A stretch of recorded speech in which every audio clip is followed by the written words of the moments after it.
podcast are you listening to? Not Dustin's podcast, but... This is Special Chronicles, giving respect and a voice to people with special needs. I shudder thinking how the world can be so cruel. I lend my voice to those who can't. It's time we try, it's time we care, it's time we stand. It starts with a voice. Welcome to the Special Chronicles podcast. My name is Daniel Smikowski. I'm the founder of Special Chronicles and a Southern Striver Global Messenger alum with Special Olympics. Our website, specialchronicles.com. You can follow us on socials and wherever you get your podcasts. This week on the Special Chronicles podcast, I am welcoming Dustin Nickerson, a stand-up comedian based in San Diego, California. Has been on Comedy Central, Conan, Netflix, and Amazon. Host of the podcast Don't Make Me Come Back, though, which you might be wondering if that's the show that you're listening to. But he's also the author of the book How to Be Married to Melissa, and his latest comedy special, Ones in the Family, is available to watch on YouTube. Please put your virtual hands together / possibly a live audience of one. As we welcome Dustin. Welcome, Dustin. Hi, Dustin. This is Georgia. Daniel. Awesome. And Hey, Georgia. How are you? I'm doing great. It's so great to actually talk to you again. yeah, it's Yeah, it was great to meet you in Rosemont, and nice to be here on the pod. Yes. Glad you're in the room. yes, she is. I don't have another camera angle right now with the setup, but yeah, so she's off camera here. We got more listeners than just the one, but I thought hopefully our listeners didn't get confused at the beginning of the episode. Yeah, I recognize that music. I was like, wait, where's Melissa? yeah, I know. So we actually, when we had breakfast this morning, we pulled up your latest episode on YouTube, and we were actually watching you this morning.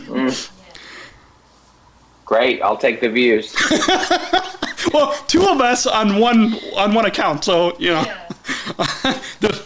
No, that's not good. That's not good. You have to go watch on two different accounts. Okay. Next time. Or just watch it again. Yeah. So next time, what we'll do is I'll put it up on my iPad and we'll pull it up on the computer, and then Perfect. Yeah. Or just mute it on one. You can still watch it together. Yeah. There we go. Anyways, so we mentioned that we after listening to your podcast for quite a few years, and I forgot how I got connected with you. It might have been, there was another comedian, Michael Jr., that I think I might have heard you on his podcast, and so my girlfriend and I, and then her parents, all four of us, I guess it was kind of like a double date with, I don't know if you can do, if that makes sense, but kind of, because Rosemont, honestly, from where we live, it's easier for us to get to than the Zanies in Chicago. So, and that worked out nicely then. Yeah, it was. So can you share with and then I love the kind of the bit that you said how we were in the kiss and fly lot, because I work at United Airlines at the airport, and so it's it was. Oh, really? It was a great great bit. Yeah, every time I perform at that club, I forget just how close you are to the O'Hare Airport. I mean, you're right there. Yeah. Like I said, you're in the cell phone waiting lot. You're right there. Yeah. And I think that the way he is a cell phone lot like within distance of the club. So, Hilarious. yeah. Hilarious. So, I'm sure a lot of our listeners will just be learning about you for the first time. So, can you share with us how you got started in comedy, and then a little bit about your family?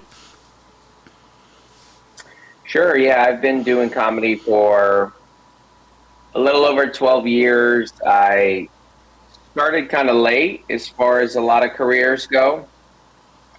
Like, I was 27, I was married with 2 kids, and I always thought maybe I wanted to do stand-up.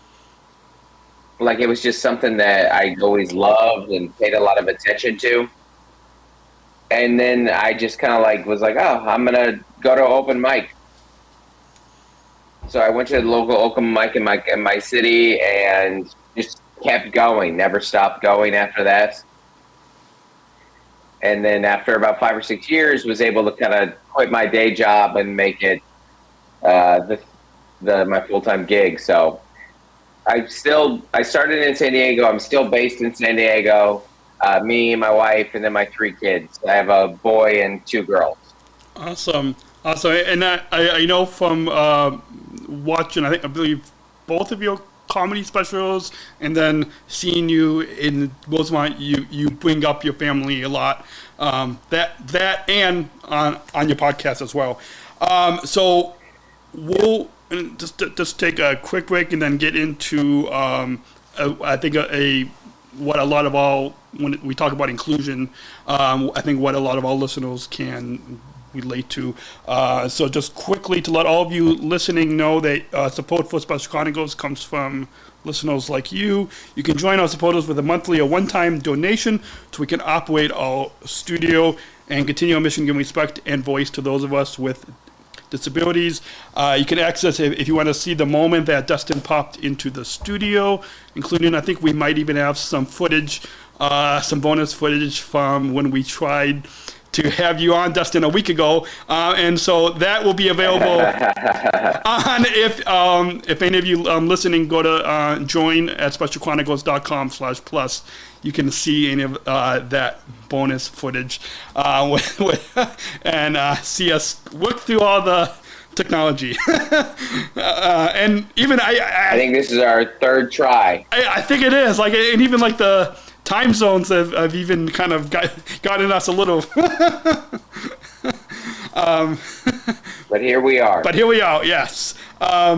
So I believe and I forgot where I heard you mention this. It might have been on, I think it was on your podcast. You had told a joke about doing comedy at a camp in Alabama for people with disabilities. And so that, like, after, when we were driving home after seeing your show in Rosemont, it got me to think, because I always try to find some connection to our disability community to come on the podcast. Otherwise, our listeners are not really going to be able to totally relate. And so I was like, when I heard you talk about you and your family's experience at that camp, I was like, well, that's the angle that I could, because otherwise it wouldn't have made sense. Just anyways, can you share with us your connection to our disability community and a little bit about, I don't know if you and if you want to share that joke that you shared about your experience at that camp. Sure, yeah. So my family and I have gotten really involved in an organization called Hope Heals. And Hope Heals is it's with Jane Catherine Wolfe, and they do a lot of different work, books, and they just open up a coffee shop. But one of the big things that they do is they have a camp for families with a member in the family that has a disability. And they invited me to come do comedy at it, like, I guess this is like 4 or 5 years ago.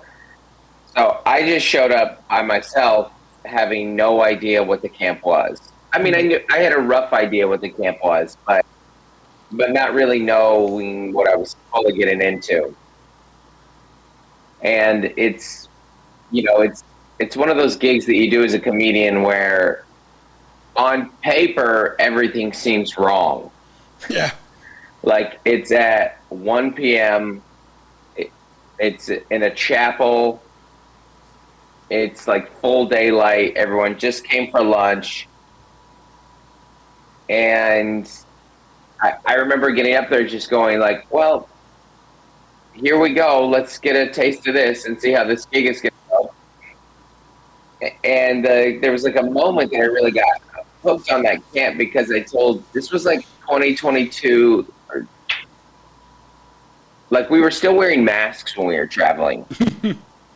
And that's when the joke came. So I told a joke about how it was a very unique time in history because I saw a woman who was breastfeeding who without a cover, but she was wearing a mask.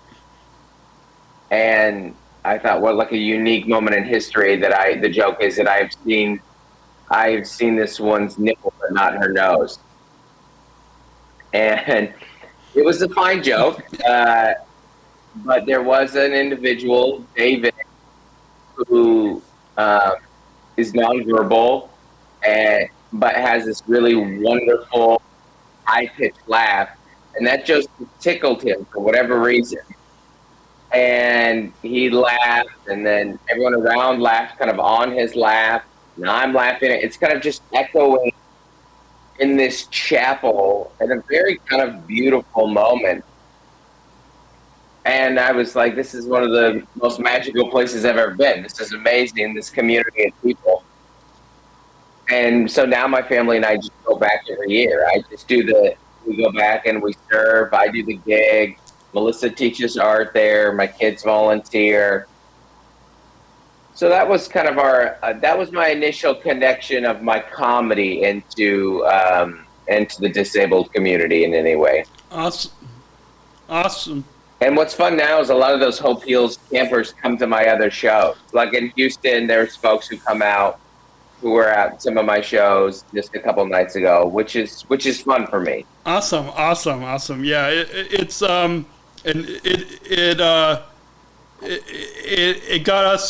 So my girlfriend is two things. So this podcast is a nonprofit here in Illinois, and then my girlfriend is also involved with this organization called Opportunity Knocks, and so it got us to kind of think like maybe we could invite you to come out here, or I mean it's not anything to talk about on the pod, but yeah, it got us to kind of think that you have you always had that empathy for those of us with disabilities, or did it start kind of in 2020 in that when you did the show at this camp? No, I mean I would like to think that it didn't start 4 years ago.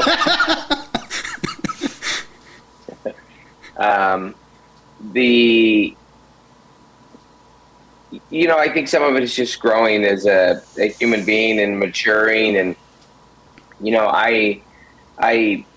my youngest daughter had some struggles of her own, not any physical disabilities, but she has. Oh, that's not true. Actually, she does have tics that come from Tourette's. She has pretty bad anxiety and some stuff, some ADHD and ODD. So we have like some struggles in our home that, like, certainly hope. I mean, it's different when you're the parent. Yeah. I've just been like, I want to be as loving and caring, as empathetic as I can, but also you need to get in the van and we got to go.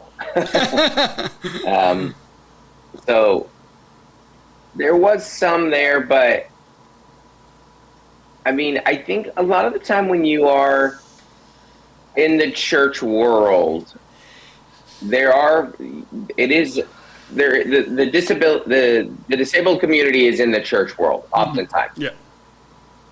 And so back in like my old like ministry days, like the children's ministry I ran, we had like I worked with another volunteer to create kind of a ministry for our children who were disabled. So there was stuff like that we were kind of doing along the way. But my merge, like of my comedy and really my family into that world was Hope Healed. Awesome. We'll take one final break before we get into the final couple segments where we talk a little bit more about how to make comedy more inclusive. So we'll get into that after this quick break to let you know that support for Special Chronicles comes from the ComEd Energy Force Ambassador Program, the country's first energy and solar efficiency education program designed for and taught by with people with disabilities. You can learn more at specialchronicles.com/ComEd. And support comes from United Airlines Bridge Disability Business Resource Group, connecting people of all abilities. Learn more on United's commitment to disability inclusion for employment and travel, including myself being one of the first full Special Olympics athletes that United hired 5 years ago. You can learn more at specialchronicles.com/United. And Dustin, I have to put the disclaimer out there that we can't give any of our listeners discounts on flights. So I always need to like keep reminding people that. As much, yeah, I don't think my employer would want me to be giving out any buddy passes. So with that, I know I believe it was, I'm trying to think back in, I think 2018. So Special Olympics had celebrated the 50th anniversary in Chicago because that's where the first international games took place. And I remember I had interviewed Tim Shriver, who's the chairman. His mom had started Special Olympics, and it was in the hallway of a hotel, and like it was just of all the places to record a pod with the chairman of Special Olympics.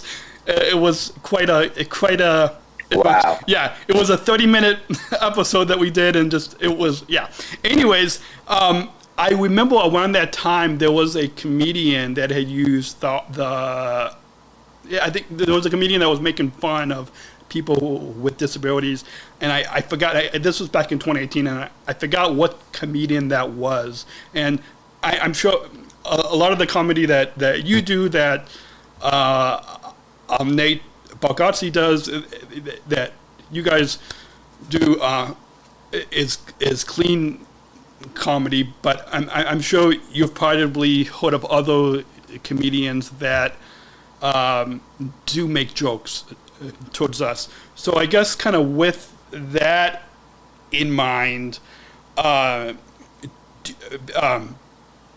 before we get into what I had planned, do you have any comments on and I know you're probably speaking more from the clean comedy side of things, but do you have any thoughts? Because like the way that you had shared that joke with the camp that you were at is more on the positive side, but do you have any comments on any comedians that have done jokes towards us in the past? Yeah. I mean, historically, the stand-up community has been awful to the disabled community. Like, really, the comedy in general has. It's just been very like looking down, very butt of the joke, and I always just found it very lazy and uninteresting. And in addition to being wildly offensive, it's not very funny and it's not very good. Like, it's very, like, I'll just say what Garland said in the 90s. George Garland said this about, in regards to one community he was talking about. I just don't understand a comedian that would use this huge platform and a huge voice he has to continue to what's called punching down, like at a community that struggles to have a voice, at a struggle that has to have representation. You're making fun of them. Why would you make fun of them? Like that. If anything, we should elevate that voice.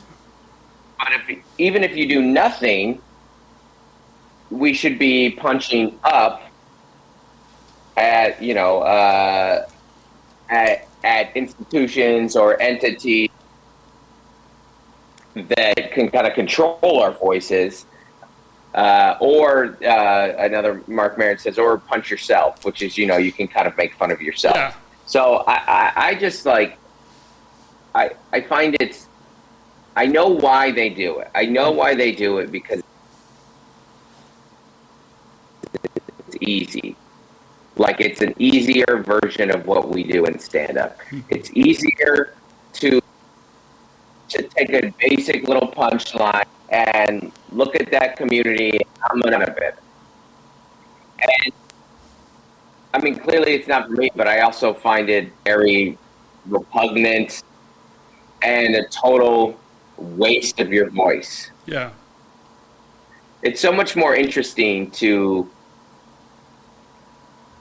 at least for me, to bring, like, you saw my new hour. Yeah.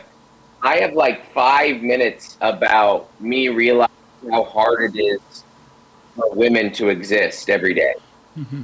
Just basically, it's their fears, their trips to the doctors, all that. That's much more interesting to me. Of like, here's a person learning and bringing a voice, somebody else's voice, to his own voice. Yeah. Yeah. Then as opposed, like, just let's retread these old ideas of where we kick the disabled community because you guys have had it so easy. Let's make fun of you. Yeah.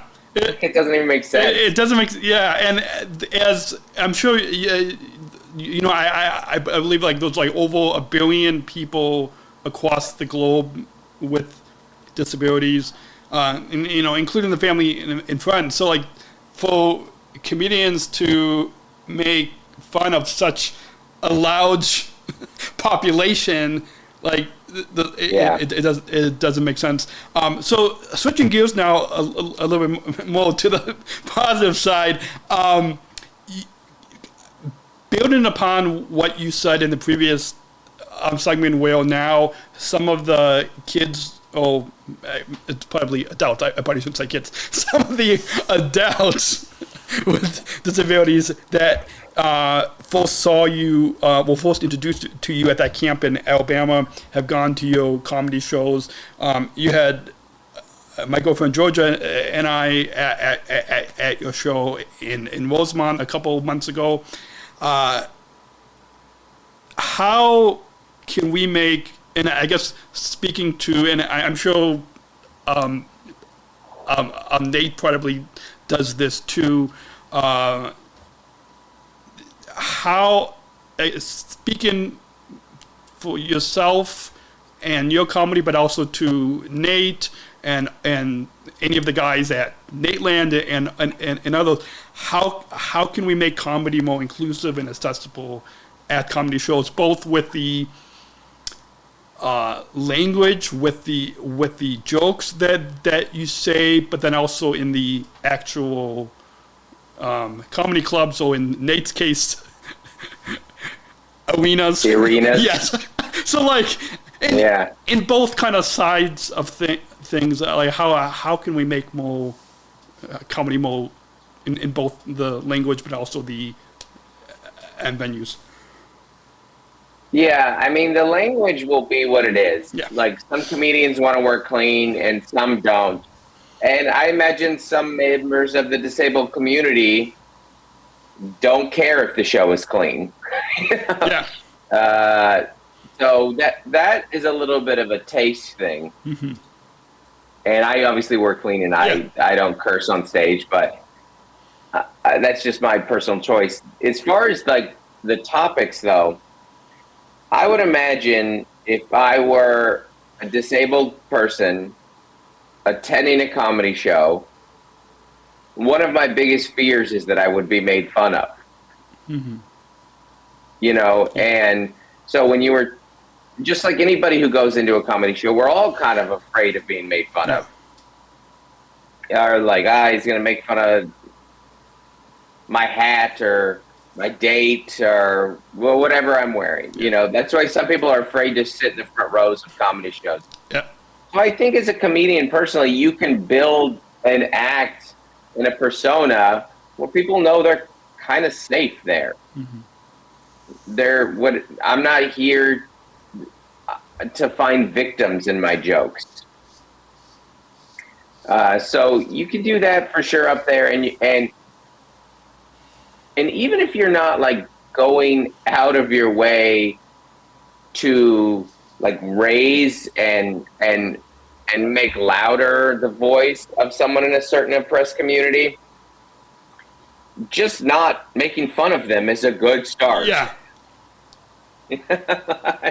You can just by leaving it out of your mouth altogether. Yeah. Awesome.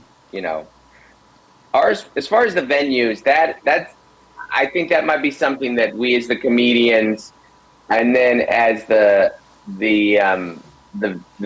venues need that feedback. Like last week in San Francisco, there a fan of mine who's in a wheelchair came to a show, and that was my first question, was like, how were they accommodating? And they're like, they were great, you know. And then I had a show in Sacramento where there was a deaf person who brought a sign language interpreter, and a lot of shows do provide that, which is good. But I think they might have to request that. It's not always there. So we, as on our end, we just need feedback of just like, hey, this I need this. This would help me. And I know we would do our best. Most of us would do our best and be happy to accommodate. Awesome. Share with us maybe a few examples of inclusion at your comedy show. You showed some, but is there maybe in like a couple of examples that kind of speak to you shared a couple like in San Francisco and in a couple, but is there maybe a couple that speak to the power or the impact that inclusion has at a comedy show, in particular to your shows? Right. Yeah, there is. I think for me, my favorite thing is when no one really like makes notice or cares that there's someone who's disabled there. It's just, we're all one group. We're all kind of one community who's there. Like I love, like some of my friends from the Hope Heals camp in Houston, and they were just in the meet and greet line, and it was their turn, and we just kind of sat and chatted and signed a book for them. And this individual was in a wheelchair but could get out of his wheelchair, to stand briefly for a picture. And that's one of those things that I'm glad everyone in line is seeing this and witnessing this, and also not making a big deal out of it. I would imagine part of the thing, if you're in the disabled community, is you just want to live a life where people aren't looking at you and people don't really care too much. Like they're happy that you're there. Yeah. I love what you said there, because I think that's what a lot of like Georgia, myself, and so many others, we just want to blend, like instead of sticking out in like, we want to be able to like blend in like just like anybody else. So before we get to the final thoughts, and then we've got a final question at the end, but you touched on this a little bit, but I guess maybe we could kind of sum up this making comedy more inclusive segment by saying like how comedians can make jokes inclusive without being offensive for intellectual disability. I think you touched a little bit on it, but of course, comedians can kind of say whatever they want, but kind of maybe from your perspective, how I'll just give a quick example. I heard on the Nate Land podcast, I think Brian Bates had said something, I think special needs adult, or he used something that wasn't in people first language, which I know can be a big debate in the community. For example, like if you look at my T-shirt, it clearly says disabled first on here. So, but I think like I wrote a column about it back in my days of working on a newspaper, but I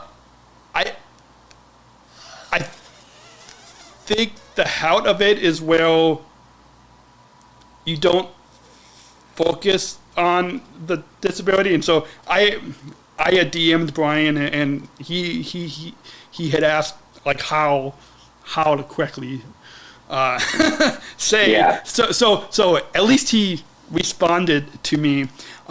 So how I guess in your opinion, and maybe speaking to whether you're speaking to the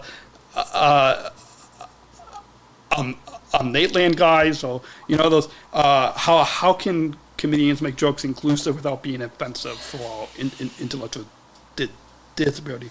I mean, when you're in our world, you're in a world of words.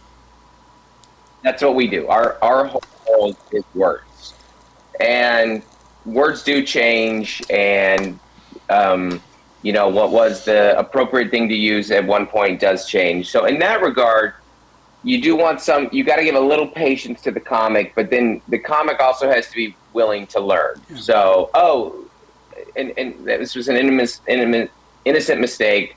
I meant no harm in this. I just thought, because in my lifetime, even, just 39 years of age, there's been, handicap, disabled, special, like you said, it does change. So you just kind of have to, it changes. But as long as you receive it and you don't go, I'm saying what I used to say, grow as a person. Yeah. As far as the jokes themselves, what I always do, I always think if I'm talking about a group of people, how would I feel, and would I tell that joke if they were in the front row of my comedy show?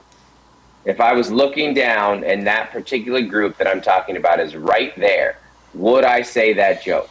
And it could be about any topic. It could be about age. Like if I'm making fun of someone for being old, would I say that to a 90-year-old in my front row? Like I have a joke right now about how my kid's high school has a gay bully. Would I say that to a homosexual couple sitting in the front row? Like you know what I mean? And that's where that is a helpful filter for me, because that lets me know, like, is this actually offensive? Because sometimes when you're a comedian, you are kind of tap dancing up there. Like you say certain words that people go, are they going to be offensive right now? Because we're using words that might lead to it. Yeah. Like the joke of my son having a gay bully. Yeah. But at the end of that joke, it's not offensive at all. It's actually, I think, something that in that community would laugh at. I know, because I've seen laugh at and be like, actually, the point of that joke is that if you are a bully, you've made progress in society. Yeah. Like when I was a kid, gay kids got bullied for being gay. Yeah. And so there's that's a good example, I think, of just like whatever community, whatever race, whatever age, whatever socioeconomic group, whatever. Would you make fun of poor people if you knew there's a poor person in your front row? Would you make fun of homeless people if there's a homeless person in your front row? If you're not willing to look that community in the eyes and say that joke, then I just won't tell it. And I don't think you should tell it, But actually, I'm going to take the word back, should, because should is too strong of a word. I don't want to be in charge of what jokes people tell. I won't do it for that reason, because I don't like that feeling. Yeah. I don't like the feeling of making someone feel bad for the way that they are. Awesome. Well, before we get into the final question, I'm sure a lot of our listeners could probably just find you online, but can you, for those that are just listening to, because some people are not watching the pod. I know about you. I mean, I prefer audio podcasts, but I also go back and forth, and I'll, like, 1 week for example, for your podcast, I'll listen to the audio. Another week, I'll watch the video. So, I'm sure a lot of people probably do that now. So, where can our listeners, I don't know if you've, I recorded a podcast with a guest that it aired the beginning of this week, and I recorded it in studio. And if you go back, I think it's episode 590. Something, whatever the I had my iPad out, and you could clearly advertising for your podcast. Oh yes. on Excellent. So with that, where can our listeners go follow and listen to your pod? Can go check out to see when you're on tour. This episode, I think, is going to drop probably the beginning of December. So I guess just kind of keep that in mind with any tour dates. But where can people follow? Right. Yeah. Our podcast is called Don't Make Me Come Back There. It's a funny podcast about family with me and my wife, Melissa. And it's available everywhere podcasts are, and also on YouTube. We're on the Nateland channel. Our podcast comes out every Thursday there. And then if you go to my website, DustinNickerson.com, it has all my tour dates. I'm always out here touring. I'm in Dallas right now. And then all my socials are just Dustin Nickerson or Dustin Nickerson Comedy on TikTok. You know, I'm out there. Okay, awesome. TikTok is one of the places that I and this podcast is not. I think. Yeah, I personally don't get it, and I do all the social media for this podcast myself, so I don't get it. That's the one that I don't get. So, yeah. Yeah, it's tricky.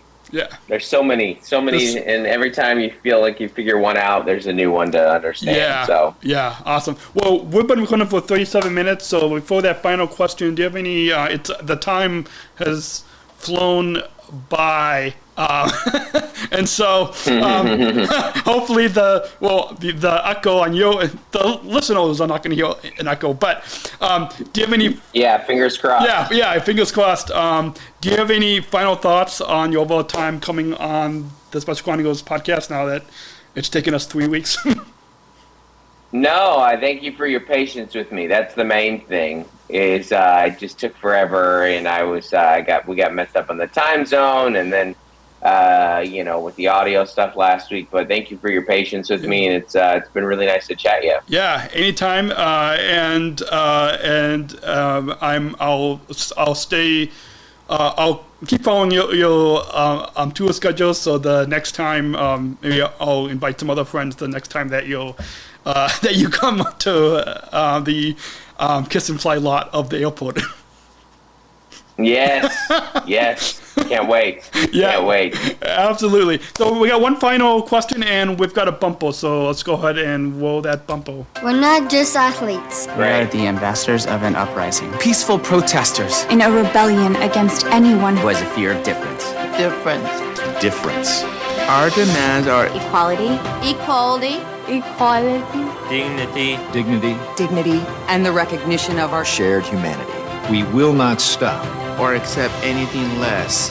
Today, our world is more divided than ever. And coming together has never been more urgent. The revolution is inclusion. Find out more at jointherevolution.org. So, Dustin, ever since I came back from the 2019 Special Olympics World Games in Abu Dhabi, which was 6 years ago, I've been asking, so inclusion is a big part here at this podcast and Special Olympics. I'm sure even as we just got talking about in your comedy. And so I'm gonna ask one final question, and then we've got my girlfriend Georgia, who's off camera. She'll be on mic, but off camera, like your producer is. She's got just a last minute question to ask you at the end. But great. What does inclusion mean to you? Yeah, I think exactly what you said earlier. You articulated it better than me. I think a lot of the time the desire is just to blend in. And that's what I want, is we want folks in our family and our life and our community to feel that they blend into our lives, that they're not a hassle to our lives, that it's not a standout. We went out like it's a hassle that we're accommodating an individual, that we want it just to kind of become a part of our lives that blends in very naturally to our lives in the way, in our voices, in our actions, in our accommodations. Inclusion looks like just kind of existing peacefully together, not to make invisible a disability, but to know that because we care about the individuals, we're more than happy to accommodate in any way that we can. I think that's what inclusion looks like, at least for us. Awesome. That's a perfect way, because we don't want this part to be entertaining, as sometimes just like your part entertaining, but we want our listeners to, which I'm sure you and Alyssa can probably relate to this as well, that we want not just to consume this content for entertaining, but to take something with them. So like that. That's why we ask this final question, is to really take inclusion into their communities. I'm sure our listeners, listeners of your pod might not, will take the funny, but hopefully will take family lessons, maybe family lessons. Yeah. Fingers crossed. Fingers crossed, yeah. We'll do our best. Awesome. So before we play the outro music, I'm going to unmute.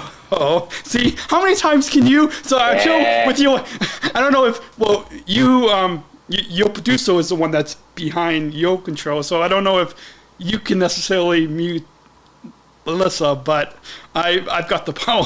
I don't know if that's a good. No, I can't. No, thank God I can't mute Melissa. I wouldn't accept that power. Awesome. Yeah. So, anyways, I just unmuted Georgia's mic. She's off. Off camera, but yeah. Hi, Georgia. Oh, she doesn't have headphones. No, I don't have any headphones. She'll hear this afterwards, but yeah. Okay, tell her I said hi. I will tell her that you say hi. Just like Melissa doesn't wear headphones, she doesn't wear headphones either. So, anyways. Hi again. Hello. Okay. What does the word inclusive to yourself mean to you? Mean to you? Oh, that's what I just asked, right? Do you have another? Okay. Well, I'll let her say anything. About his comedy show. Your whole review of your comedy show. All right. Well, Dustin, I had so much fun seeing you in Rosemont.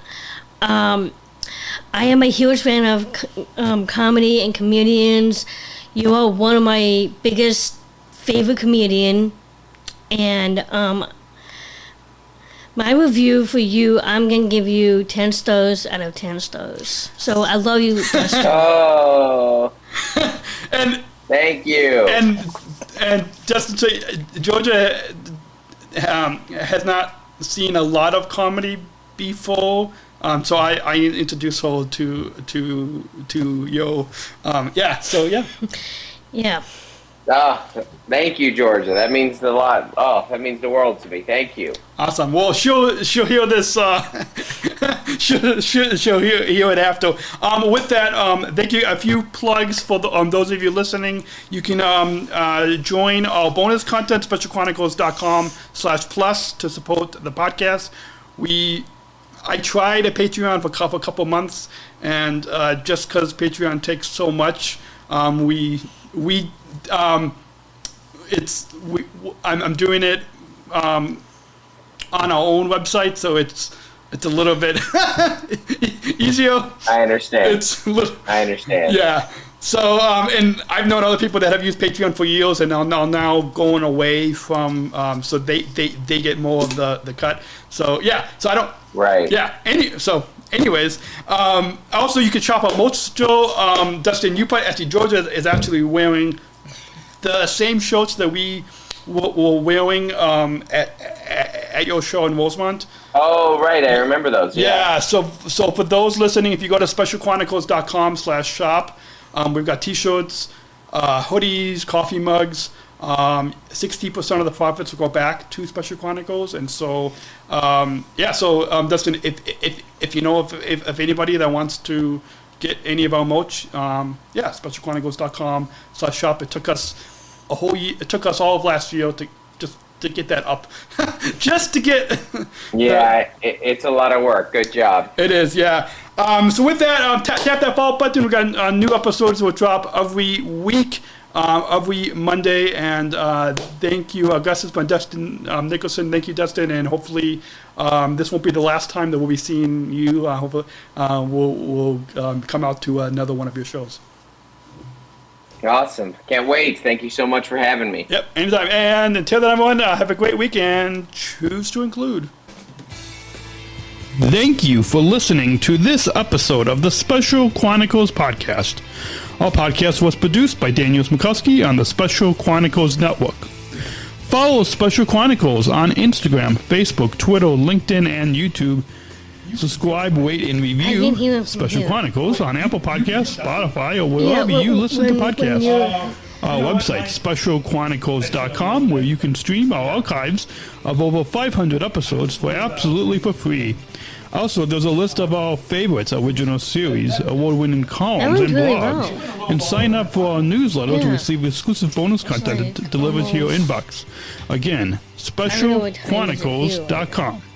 Special Chronicles is hosted by Podbean Podcast Hosting. Our live streams are powered by StreamYard. Thanks as always to our business manager, Adam Smukowski, who always encourages us to never give up. I'm Daniel Smukowski, back next week with more stories. It's okay. Special Chronicles. Giving respect and a voice to people with special needs.